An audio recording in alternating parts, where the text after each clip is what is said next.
नमस्कार। धनुषा जिला में लागल निषेधाज्ञा के आई 14 दिन भ चुकल अछि।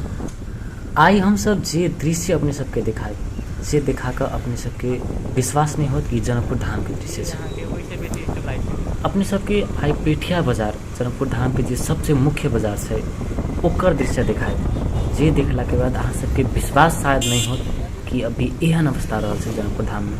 जनकपुर धाम के पेठिया बाजार में कोरोना के खुलेआम चुनौती दे रहल छै अय के स्थानीय वासी सब। अपना सब अखन जनक चौक में छी। जनक चौक से पेठिया बाजार दिस जा रहल छी तो अपने सबके पहले हम अपडेट करा दिए एकटा बात। काल्हि अहाँ के रविवार जम्मा धनुषा जिला में मात्र 22 गोटे के मृत्यु भेल छै, जैमे से अधिकांश लोग जे छै से मात्र जनकपुर धाम के छलै। रवि दिन अहाँ के 24 घंटा के भीतर के दरमियान में 4 से 76 गोटे में धनुषा जिला में कोरोना संक्रमण पुष्टि भेल, जैमे से 1 से 44 गोटे मात्र महिला रहल छल।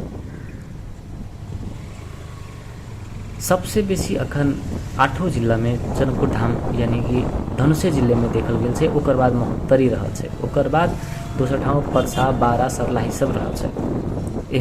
एहन समय में बहुत अति आवश्यक है सब गोरा के सजग होना, मगर फिर भी जनकपुर धाम में पता नहीं लोग सबके किया बुझाइत रहे कि खिलवाड़ कर रहा है कोरोना जोरे। अभी अपना सब बढ़ रहल छिए, हम सब देख सके छी दृश्य। ये दृश्य है महावीर चौक के। महावीर चौक जत भीड़ देख सके छी अहाँ, कते भीड़ है, केहन भीड़ है। मोटरसाइकिल तक जाए लागी रास्ता नहीं है। लोग सबके भीड़ अहाँ देख सके छी। मोटरसाइकिल के भीड़ है, साइकिल के भीड़ है, रिक्शा के भीड़ है, सब किछ के भीड़ है।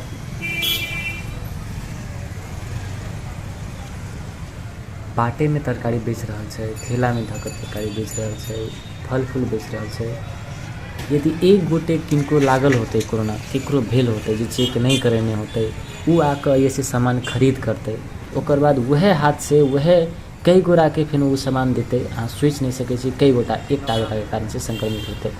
देखो पेठिया बाजार अपना सब जा रहे, पेठिया बाजार के दृश्य की रहल छै। लोग सबके भीड़ देखो,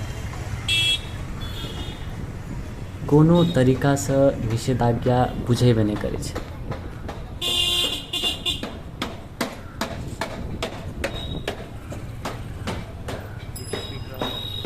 वैसे मास्क लगायल तो सब गोटा देख रहल छी कि लोग सब मास्क तो लगेने अछि, मगर सामाजिक दूरी जे कहै छै किछ मीटर के डिस्टेंस मेंटेन करे लागी से कत्तो नहीं छै, 1% में नहीं छै। आब जे भीतर के नज़ारा हम अहाँ सबके देखाए बुझेबे नहीं करत कि कोरोना छै कि नहीं छै धनुषा जिला में, केकरो मतलबे नहीं छै, केकरो वास्ते नहीं छै। तेहन छै स्थिति। आश्चर्य के बात ई छै कि ई ठाम में एकोटा प्रहरी प्रशासन नहीं छै। देखू एक दृश्य केना बाजार लागल छै, कतबो किछ नहीं छै, न सोशल डिस्टेंस के मेंटेनेंस। कोई एठाम कोई नहीं बुझाइत होते कि कोई केकरो पैसा निकाल के देते होते तो हाथ फेनु सैनिटाइज करते होते। कोई यूज नहीं करे छै। यदि एक गोटा के लागल होते, एक गोटा से सब गोटे के लगते।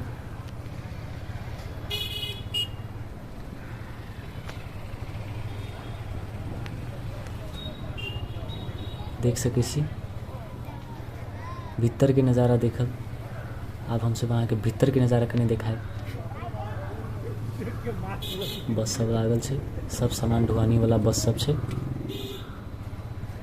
देखू ई छै पेठिया बाजार के दृश्य।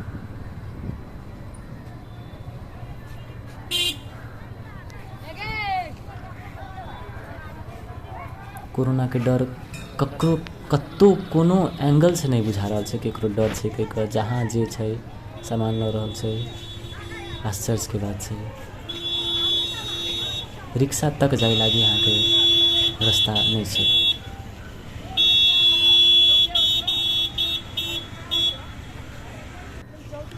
तो हम सब आगा बढ़े छिए पेठिया बाजार से। पेठिया बाजार से हम सब कनी अहाँ के पुरान बस स्टैंड के दृश्य दिखा रहल छै। अखन नेपाल टेलीकॉम ऑफिस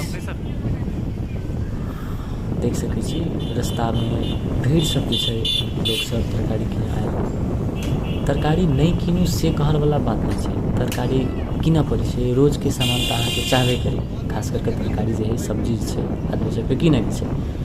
मगर विचार पुरावला चीज ई छै कि तरकारी जखन खरीद बिक्री भऽ रहल छै, एक तऽ पहिले जैसन भीड़ नहीं छै तरकारीमे, अहाँके तरकारियो बेचोवला आदमी सब बेसी नहीं आ रहल छै।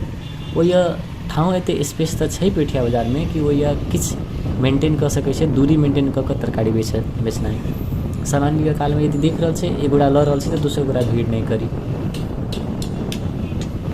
एक गोरा चलि जाए तब दोसर गोटा आके फेर सामान ली, एना कऽ कऽ कयल जा सकैए, एहन व्यवस्था कयल जा सकैए, मगर नहीं कयल जाए देखै से।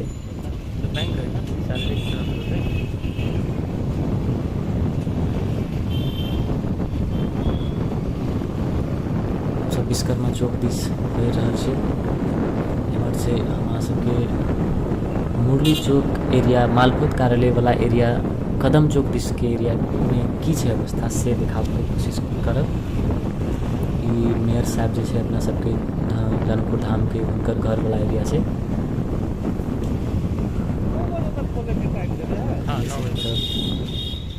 विश्वकर्मा चौक वाला छै। प्रहरी प्रशासन, जिला प्रशासन कार्यालय धनुषा कहने छै कि 9 बजे तक बाजार खोल सकै छी। जे कोई बाजार खोलने छै, जे कोई कोनो दुकान खोलने छै, ओहि सामाजिक दूरी मेंटेन छै, बहुत लापरवाही देखल गेल छै, जे कि नहीं होना चाही। तरकारी बाजार, पेठिया बाजार के बात हम आगे कहिए देलिए, वहाँ छै ओहि, चाहे प्रशासन यदि नीक से चाहे तो ओहि सामाजिक दूरियो मेंटेन भऽ सकैए, भीड़ भाड़ भी नहीं भऽ सकैए, मगर नहीं प्रशासन के 9 बजे तक जेनाकि वही कोई रहबे नहीं करै छै। 9 बजे बाद फिर प्रशासन आयत, 2 4 गो आयत, सीटी बजायत, सब गोरा तो बंद करे लागी, सब गोरा बंद करके चल जाए, एक आध गो रहत। फिर साँझ के टाइम में देखब तो चौक के भीतर जे गली सब छै वहाँ पर अहाँके सेम वह दृश्य देखल आई भेटत। खास करके जेनाकि देवी चौक में यदि साँझ के टाइम में देखल जाए तो ये ठेला में बेचेवला सबके जे भीड़ रहे छै, ओहि खरीद करैवला के जे भीड़ रहे छै, जेना अखन देखलिए तेहने भीड़ उमड़ रहे छै। जानकी चौक दिसन के जे पुलिस सब छै सीटी बजते किछु देर के लागी सब गोरा गली में घुस जाइ छै, फिर उम्हर से पुलिस गेला के बाद फिर तेहने भीड़ रहे छै। धनुषा जिला में काल्हि की शायद परसू के बात छै, 250 आदमी के जे चेक करे छै तऽ अहाँके 150 आदमी में पॉजिटिव आबै छै, तो 50% से बेसी यदि छै से संक्रमित छै। अखन देखल जाए तो वास्तव में हरेक एक घर दू घर के बाद जे छै, हरेक एकटा घर या फिर 2टा घर छोड़ कर कोनो न कोनो आदमी के सर्दी बुखार लागले छै।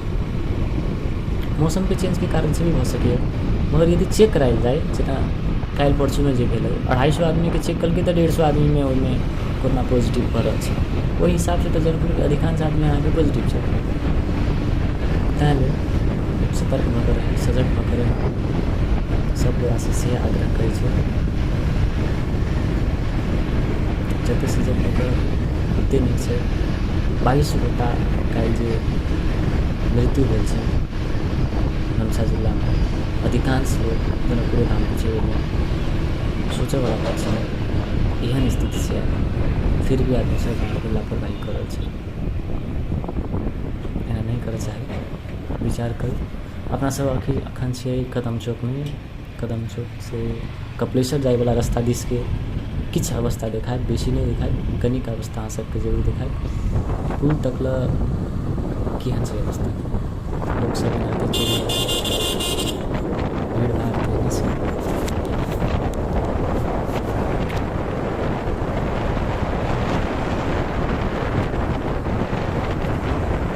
सब तरह से आग्रह करै छै नीक से रहू, सुरक्षित भऽ कऽ रहू, जतेक सुरक्षित रहू ओतेक नीक रहू।